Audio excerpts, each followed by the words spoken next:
الحمد لله نحمده ونستعينه ونستغفره ونؤمن به ونتوكل عليه ونعوذ بالله من شرور أنفسنا ومن سيئات أعمالنا من يهده الله فلا مضل له ومن يضلله فلا هادي له ونشهد أن لا إله إلا الله وحده لا شريك له ونشهد أن سيدنا وسندنا وحبيبنا وحبيب ربنا ومولانا محمدا عبده ورسوله أما بعد فأعوذ بالله من الشيطان الرجيم بسم الله الرحمن الرحيم يا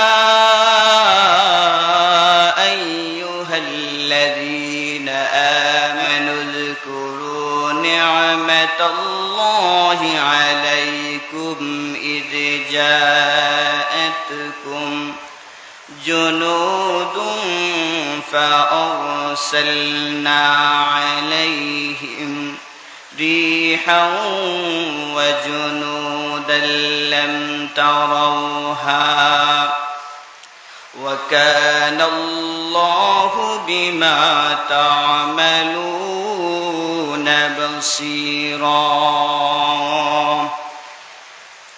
قال رسول الله صلى الله عليه وسلم ما منكم منكرا فليغيره بيده فإن لم يستطع فبلسانه فإن لم يستطع فبقلبه وذلك أضعف الإيمان. وقال تعالى في شان حبيبه ومحبوبه ومعشوقه مخبرا وآمرا إن الله وملائكته يصلون على النبي يا أيها الذين آمنوا صلوا عليه وسلموا تسليما. اللهم صل على سيدنا مولانا محمد وعلى آل سيدنا مولانا محبتر সাথে দুরূদ পড়ি আল্লাহুম্মা সাল্লি আলা مولانا محمد وعلى آل سيدنا মাওলানা। আমরা সবাই গুনাহগার গো, নবীজি আপনায় চিনলাম না, সেই কারণে রোজ হাসরে আমাদেরকে বলবেন না। আল্লাহুম্মা সাল্লি আলা সাইয়্যিদিনা মাওলানা মুহাম্মদ ওয়া আলা আলি সাইয়্যিদিনা মাওলানা। মোহাব্বতের সাথে একটু জিকির পড়ি, লা ইলাহা ইল্লাল্লাহ, লা ইলাহা ইল্লাল্লাহ, লা ইলাহা ইল্লাল্লাহ, লা ইলাহা ইল্লাল্লাহ, সুবহানাল্লাহ ওয়ালহামদুলিল্লাহ, লা ইলাহা ইল্লাল্লাহ, লা ইলাহা ইল্লাল্লাহ, লা ইলাহা ইল্লাল্লাহ, সুবহানাল্লাহ ওয়ালহামদুলিল্লাহ, লা ইলাহা। আল্লাহ আসমান জমিন বানাইয়া আদম হাওয়া পাঠাইয়া 350 বছর কাদারে পরে, 350 বছর কাদারে পরে তাওবা কবুল আমার নবীর উসিলায়, লা ইলাহা ইল্লাল্লাহ, লা ইলাহা ইল্লাল্লাহ, লা ইলাহা ইল্লাল্লাহ, লা ইলাহা ইল্লাল্লাহ। আল্লাহু আল্লাহ, আল্লাহু আল্লাহ, আল্লাহু আল্লাহ, আল্লাহু আল্লাহ, আল্লাহু আল্লাহ, নহু আল্লাহ, আল্লাহু আল্লাহ, আল্লাহু আল্লাহ।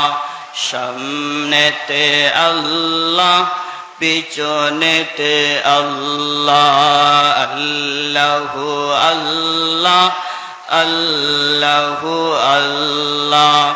আসমানে আল্লাহ, জমিনেতে আল্লাহ, আল্লাহ আসেন সব জায়গায় বাইরে, আল্লাহ আসেন সব জায়গায়, আল্লাহু আল্লাহ, আল্লাহু আল্লাহ, আল্লাহু আল্লাহ, আল্লাহু আল্লাহ, লা ইলাহা ইল্লাল্লাহু মুহাম্মাদুর রাসূলুল্লাহ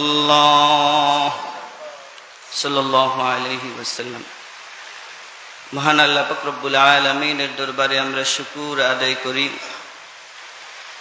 যেই আল্লাহ পাক রব্বুল আলামিন আমাদেরকে জিলকদ মাসের দ্বিতীয় জুমাবারের দিন আল্লাহর ঘর মসজিদে আসার বসার তৌফিক দান করেছেন। এজন্য আমরা আল্লাহর দরবারে কালিমাতুশ শুকুর আদায় করি। সবাই বলি আলহামদুলিল্লাহ, आक़ाए नामदार तजदार मदीना हज़रत मुहम्मद रसूलुल्लाह सल्लल्लाहु अलैहि वसल्लमेर खिदमते लाखो कोटी दुरूद एवं सालामेर हादिया जार आदर्श और मानवतार मध्य रयेछे उभय जहानेर कामयाबी और सफलता।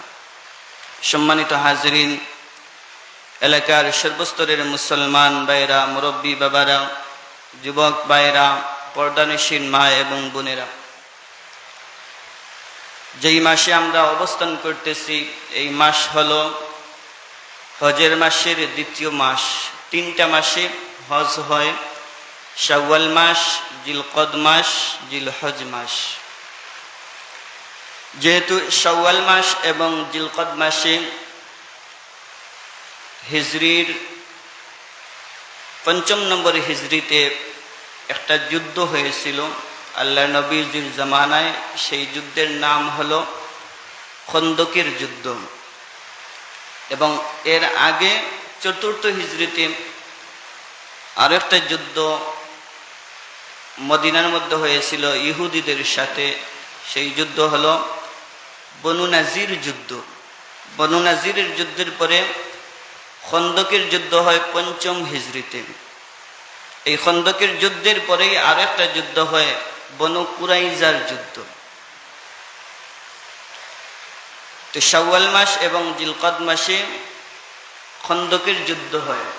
এই খন্দকের যুদ্ধের প্রেক্ষাপট কি, কিসের জন্য এই খন্দকের যুদ্ধ হয়েছিল, কিভাবে এই যুদ্ধের মধ্যে সাহাবায়ে কেরামগণ বিজয় লাভ করেছেন, আজকে এই বিষয়ে আলোচনা করব। ওয়ামা তৌফিকি ইল্লা বিল্লাহ। খন্দক শব্দের অর্থ হলো পরিকা, গর্ত খনন করা হয়েছে, খাল খনন। আর এই যুদ্ধকে আবার আরবিতে বলা হয় আহজাবের যুদ্ধ। কোরআন শরীফে একটা সূরা আছে আহজাব, সূরা আহজাব। এই সূরার মধ্যে খন্দকের যুদ্ধের ইতিহাস আছে। আহজাব শব্দের অর্থ হলো দল সমূহ। কারণ মুসলমানদেরকে নিঃশেষ করার জন্য, খতম করার জন্য বিরোধী যত শক্তি আছে, ইহুদি বলেন আর মুশরিক কাফের বলেন, তারা যত গোত্র যত দল আছে, সব দল একত্রিত হইয়া মুসলমানদের বিরুদ্ধে যুদ্ধ করেছিল। এই জন্য এই যুদ্ধকে বলা হয় আহজাবের যুদ্ধ। এই যুদ্ধে আল্লাহ রসুল সাল্লাল্লাহু আলাইহি সাল্লাম সাহাবায়ে কেরামদের পরামর্শক্রমে খাল খনন করেছিলেন, অর্থাৎ পরিখা খনন করেছিলেন। এই যুদ্ধের মধ্যে কাফেররা, তাদের সৈন্য ছিল ১০,০০০ আর মুসলমানদের সংখ্যা ছিল ৩,০০০। কাফেরদের সংখ্যা বেশি না কম? বেশি।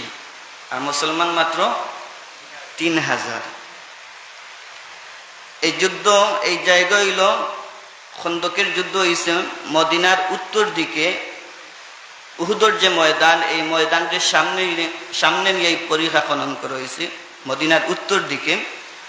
যেখানে পরিখা খনন করা হয়েছে এই জায়গার পিছনে একটা পাহাড় আছে, যে পাহাড়ের নাম সালা পাহাড়। তো এই যে পরিখা খনন করা হয়েছে, খাল বা গর্ত, লম্বা একটা খাল খনন করা হয়েছে। এই খালের লম্বা ছিল, দৈর্ঘ্য ছিল ৫,০০০ হাত। সুবহানাল্লাহ, ৫,০০০ হাত। প্রশস্ত আছে ১০ বা ৯ হাত। প্রশস্ত আছে মাত্র ৯ হাত। আর গভীরতা আছে, নিচের দিক দিয়া গভীর আছে ১০ হাত। ১,২৫০ জন সাহাবিয়ে এই খাল খনন করছেন। তইলে বাগে পাইছেন এমনি ৪ হাত করে, ৪ হাত করে একজনে পাইছেন ৪ হাত করে। নিচে গভীরতা আছিল ১০ হাত। এইভাবে একজনে খনন করছেন। এই খননের কাজে স্বয়ং আল্লাহ রসুল সাল্লাল্লাহু আলাইহি সাল্লামও অংশগ্রহণ করছেন। সুবহানাল্লাহ। এই যুদ্ধের কারণ কিসের জন্য, এই যুদ্ধ কিসের জন্য হয়েছে? এই যুদ্ধের কারণ, আরো এক বছর আগে বনি নজুর একটা গোত্র আছিল মদিনার মধ্যে, তারা বসবাস করত। বনু নাজির গোত্র মদিনাত বসবাস করত। তো মদিনায় বসবাস ইহুদিরা করেছেন এবং মুসলমানরা সংখ্যায় ইহুদিদের সংখ্যা বেশি আছে, কিন্তু তার বিভিন্ন দলে দলে ভাগ আছে। তো বনু কুরাইজা এক গোত্র, কেউ আছিল আবার বনু নাজির গোত্র, বনু গাফতান, এই বিভিন্ন গোত্র আছে।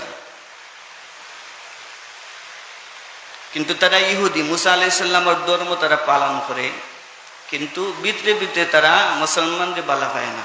মুসলমানদের সাথে একটা বিদ্বেষ যে আল্লাহ রসুল কিসের জন্য নিজের নবুয়ত রেসালত বা নবী হিসেবে দাবি করলা, মুসা আলাইহিস সালামের ধর্ম বাতিল ঘোষণা করলা, এই জন্য তারা দুশ্মনী। কিন্তু আল্লাহ রসুল এরপরেও তাদের এই দুশ্মনীকে সাদরে গ্রহণ করলেন এবং আল্লাহ রসুল মদিনায় শান্তিতে বসবাস করার জন্য তাদের সাথে সন্ধি বা চুক্তি করলাম, ওয়াদা, যে আমরা মুসলমান এবং ইহুদি অকল মদিনাত বসবাস করব। বাহিরের কোনো শক্তি যদি আমাদের উপরে আঘাত করে, ইহুদিদের উপরে আঘাত করলে আমরা মুসলমান ও ইহুদিদের সাথে পক্ষ হয়ে বাতিল শক্তির বিরুদ্ধে মোকাবেলা করব। আবার মুসলমানদের যদি কেউ বাহিরের কোনো শক্তি আঘাত করে, তাহলে আমরা ইহুদি এবং মুসলমান পরস্পর ঐক্যবদ্ধ হয়ে বাহিরের শক্তির মোকাবেলা করব। এটা ছিল একটা চুক্তি। একটা এলাকার থাকতে হইলে বিভিন্ন চুক্তি থাকে। আমরা মুসলমান আছি, হিন্দু আছি বাংলাদেশও, বাইরের কোনো শক্তি যখন পাকিস্তানি হানাদার বাহিনী হামলা করছে বা এই দেশে যুদ্ধ করছে, তখন মুসলমান, ইহুদি, বৌদ্ধ যারাও আছে সবে ঐক্যবদ্ধভাবে যুদ্ধ করছে। তো তেমনিভাবে একটা শান্তি চুক্তি আছে। কিন্তু ঘটনাক্রমে এই বনু নাজির গোত্রের একজন নেতা আসলা, এই নেতার ভুল ক্রমে, কোন ভুল কারণে মুসলমানদের একজন সেনায় তাদের হত্যা করছেন। বনু কাব বিন আশরাফ একজন নেতা, এবং এইভাবে কয়েকজন নেতারে ভুল ক্রমে আমর বিন উমাইয়া জামরি রাদিয়াল্লাহু তাআলা আনহু এমন একজন সাহাবী হত্যা করছেন। এখন বনু নাজির গোত্র তারা এটার বদলা নেওয়ার জন্য তারাও ষড়যন্ত্র করছে, ঘটনা করছে মদিনার মধ্যে। তখন আল্লাহ রসুল সাল্লাল্লাহু আলাইহি সাল্লাম ভাবলেন এটা সালিশের মাধ্যমে সমাধান হোক। বনু নাজির গোত্র গেছে, আল্লাহ রসুল সাল্লাল্লাহু আলাইহি সাল্লাম গেলা সাহাবায়ে কেরামদেরকে নিয়ে, হযরত আবু বকর, হযরত ওমর ফারুক রাদিয়াল্লাহু তাআলা আনহু, হযরত আলী রাদিয়াল্লাহু তাআলা আনহু, আরো একজন জলিলুল কদর সাহাবী নিয়া তাদের গোত্রের কাছে গেলেন। তাদের নেতা, এই নেতার কাছে গেলে আল্লাহ রাসূল সাল্লাল্লাহু আলাইহি সাল্লাম সমাধানের জন্য। তো সমাধান এইটা হয়েছে, যারারে মারা হয়েছে তারার বরণ পোষণ, তারার স্ত্রী বিবেক চিন্তর বরণ পোষণ মুসলমান হলে দেওয়া লাগবো, আর কিছু ক্ষতি হয়েছে এই ক্ষতি পূরণ করিয়া দিবা। এইভাবে একটা চুক্তি হয়েছে। আল্লাহ রাসূল একটা কামরার মধ্যে এইভাবে হেলাইন দিয়া বসা, দেওয়াল মাটির, অন্য কামরার মধ্যে সাহাবায়ে কেরাম আছেন, আর অপর কামরার মধ্যে ইহুদিদের কয়েকজন মানুষের ষড়যন্ত্র করছে যে মুসলমানদের নেতা মুহাম্মদ সাল্লাল্লাহু আলাইহি সাল্লামকে যদি আমরা মারিলাই, কতল করিলাই, তাইলে মুসলমান অকল ধ্বংস হয়ে যাবা, তারা নেতৃত্বে দেওয়ার আর কেউ থাকতা না, হোকা নাউজুবিল্লাহ। তখন তারা এই চক্রান্ত করলো। এই চক্রান্তের মধ্যে একজনে কইলা, কে মারতে পারবে, তোর বাড়ি দিয়ে আঘাত করতে পারবে ইসলামের নবীরে? তখন আমর বিন জাহাজ তাই কইলা, আমি পারব। এই যখন তারা পরিকল্পনা করলো, কিন্তু কেউ জানেন না, মুসলমানের কেউ জানেন না, নবীও জানেন না, সাহাবায়ে কেরামে জানেন না, কিন্তু উপরে একজনে জানেননি, আল্লাহ তাআলা জানেন। সাথে সাথে জিবরাইল আলাইহিস সালামকে পাঠাইছেন নবীর কাছে। পাঠিয়ে কইলে, ইয়া রাসূলুল্লাহ, জিবরাইল আলাইহিস সালাম কইলে, ইয়া রাসূলুল্লাহ, ইয়া হাবিবাল্লাহ, এই মুহূর্তে আপনি এই গড়টা কি ত্যাগ করুকা, মদিনা যাউকা কি? কৌকা সুবহানাল্লাহ। আল্লাহ রাসূলের সাথে সাথে এই গড়টাকে ত্যাগ করিয়া মদিনাত গেছেন। সাহাবায়ে কেরাম অবাক হয়ে গেছে যে নবীজি হঠাৎ কিসের জন্য গেলা, একটা ফয়সালা হয়েছে, সমাধান, নবীজি গেলা কিসের জন্য? সাহাবায়ে কেরাম মদিনাত আইলা, ইয়া রাসূল সাল্লাল্লাহু আলাইহি সাল্লামকে জিজ্ঞাসা করলেন, ইয়া রাসূলুল্লাহ, আপনি হঠাৎ কিসের জন্য আসলেন? লম্বা আলোচনা, ও প্রেক্ষাপট হওয়া তো সময় যাইব কি, আর প্রেক্ষাপট না কইলে খন্দকের যুদ্ধর প্রেক্ষাপটও বুঝতা না। তো আল্লাহ রাসূল সাল্লাল্লাহু আলাইহি সাল্লাম কইলা, তারা পরিকল্পনা করছে যে আল্লাহ রসুলকে তারা হত্যা করতো, তারা মারি নিত। এই জন্য আল্লাহ তাআলা আমারে জিব্রাইলের মাধ্যমে জানাইছেন, এই জন্য আমি চলে আসছি। তখন সাহাবায়ে কেরাম সবাই ঐক্যবদ্ধ হইয়া কইলা, আমরা এর প্রতিশোধ নেব। কারণ মদিনার সনদের ভিত্তিতে এই মদিনার মধ্যে রাষ্ট্র পরিচালনা করতেছেন ইসলামের নবী হযরত মুহাম্মদুর রাসূলুল্লাহ সাল্লাল্লাহু আলাইহি সাল্লাম। নবীজি স্বয়ং এই শহরের, এই অঞ্চলের রাষ্ট্রনায়ক, খলিফা। আর এই রসুলরে মুসলমানদের নেতাগুলোরে যেই জায়গার মধ্যে মুসলমানগুলোর খেলাফত চলে, শাসন চলে, আর মুসলমানগুলোর নেতারে তারা আক্রমণ করবো বা ষড়যন্ত্র করবো, হত্যা করার, এটা তো বরদাস্ত করা যায় না। সাথে সাথে সাহাবায়ে কেরাম তারা আক্রমণের জন্য তৈয়ার হইলা। তখন নবীজি কইলেন, না, আল্লাহ তাআলার ফয়সালা হইল যে এই বনু নাজির গোত্ররে এই মদিনাটাকে উৎখাত করা লাগবে। আল্লাহ তাআলার ফয়সালা, নবীর ফয়সালা। তখন রাসূল সাল্লাল্লাহু আলাইহি সাল্লাম স্বয়ং একজন সাহাবীর মাধ্যমে সংবাদ পাঠাইলা যে এই বনু নাজির গোত্র, তোমরা 10 দিনের ভিতরে আলটিমেটাম দিলা, 10 দিনের ভিতরে তোমরা তোমাদের সব কিছু বাড়িঘর ভাঙ্গিয়া তোমরা মদিনা ত্যাগ করা লাগবে। যদি 10 দিন পরে দেখা যায় তোমরা রইছে, অবস্থান করতেছো, তাহলে তোমাদের গর্দান কতল করাইব, তোমাদেরকে কতল করাইব। এই সংবাদ দিচ্ছে। তখন ইহুদি বল, তারা অস্ত্রে তারা জোর আছিল, কিন্তু সাহস কম আছে। তারা জানে মুসলমান অকল খেপি গেলে আর কামাইতো না। তখন তারা এই মদিনা থেকে বাইর হওয়ার তারা ফয়সালা করছে। কিন্তু মুসলমানদের মধ্যে একজন, মুনাফিকদের মধ্যে একজন নেতা আসলা, আব্দুল্লাহ বিন উবাই,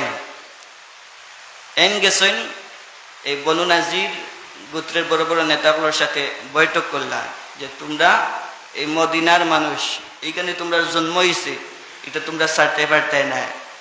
তোমাদের পক্ষে আমি আছি, আমার 2000 সৈন্য আছে। অর্থাৎ বনু কুরাইজা আর একটা গোত্র আছে, ইহুদি হলার আর একটা গোত্র, এখানে আছে 2000 সৈন্য, আর বনু নাজিরের 1000 সৈন্য।